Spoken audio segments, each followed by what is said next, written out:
Hello everyone, today I'm going to show you a pretty good blitz trap. I repeat that I do not guarantee that your opponents will play like this, but this is one of the scenarios for which you will already be ready. The TS4 begin the game. This is an English beginning, this is an opening that is used by quite strong chess players, and rarely a weak chess player plays c4. e5 is the theoretical answer. Horse c3, horse b6 develop and light figures both sides, and w3. The whites want to picket their Belopolnik, and they will have a pretty strong one. Put the horse on the field at 3, cast the king and everything is fine with them. c6 is played by black, on the idea that the bishop is being fingered, they will blunt it a little with pawns like this, with such a small chain.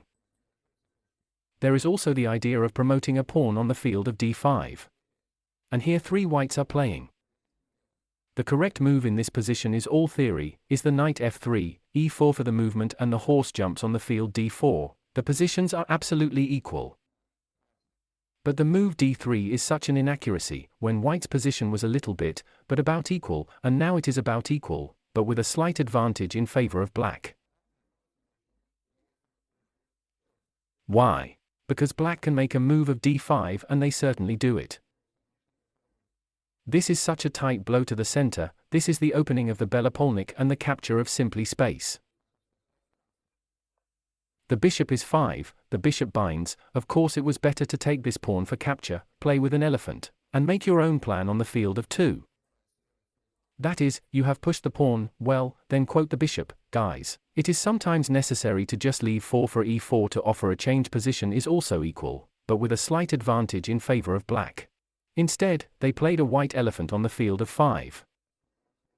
It also seems to be a pretty good move, there is logic in it. They tie up the horse, turns out. Can't move, it's already possible somewhere to rat, to do something. And they are counting on what? On the fact that black will play a pawn on the field of d4. They will attack again, that is, they will not go anywhere with a horse and will begin to put pressure on the horse on the field at 6. And black is really playing for 4, but here white should have gone back with a knight. Imagine, sometimes returning the figure to its original position is the best solution.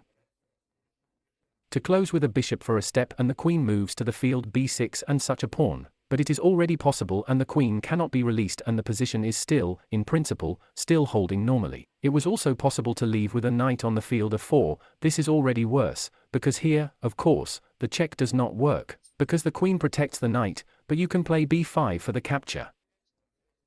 So far, do not take the pawn, but first drive away the bishop, then take the pawn. That is, black is already much better here, because the center is clearly behind them, their figures are quite well developed, the king will now turn to the short side and they will be fine.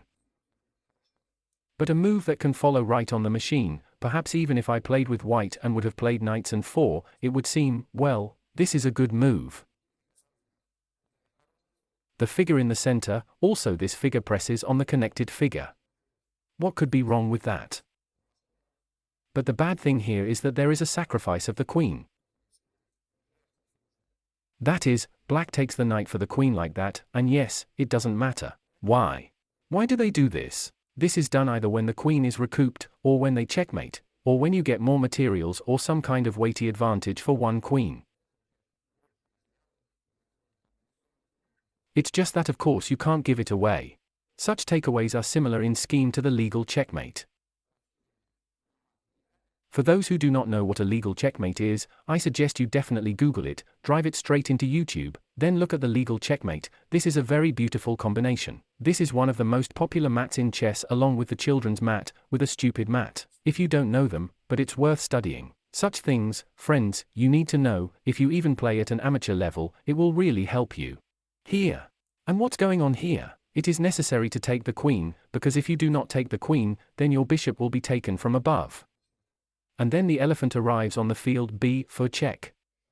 The pawn is pushed, you can't close with a pawn, the king can't go anywhere, you have to close only with the queen.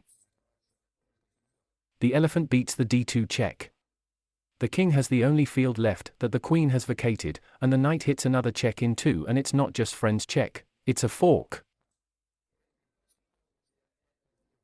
Now leisure will be lost. Taking an elephant. We take the elephant first. Why? Because the rook will not run away anywhere, there are no fields for retreat. But the elephant had plenty of fields. Yes, the rook will have time to defend, and you will have to give up the knight, but in the dry balance you get an extra pawn and an extra clean rook in the center.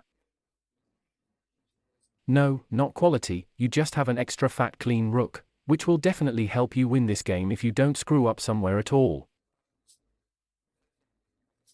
It's hard to lose with an extra threat in such a position, it's not so easy to come up with some constructions with 3 figures. That is, it will already be very difficult for white to play, you have a lot of extra material. Your goal here is to quickly exchange bishops, knights, rooks, and you will have a clean leisure against pawns, and even an extra pawn.